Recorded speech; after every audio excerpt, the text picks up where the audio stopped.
Hello, I'm introducing today our brand new Teflon Snap-Cap. This chair does not have the caps on them. As you can see, it moves around, it would tip, all that kind of stuff. Here's a picture of the Teflon cap itself.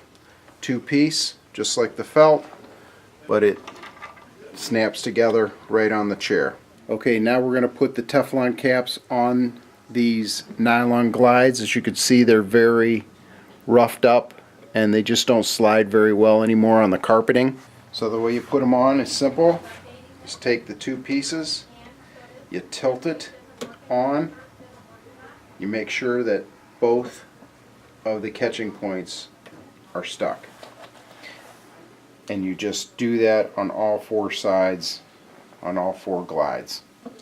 Should take you just a couple of seconds to do this. So as you can see, the chair will now glide smoothly on your carpeting, will not snag on any carpet squares. Also works great on rubber floors. Check our website out and order samples. Try them on your chairs and you'll be amazed how much easier they move.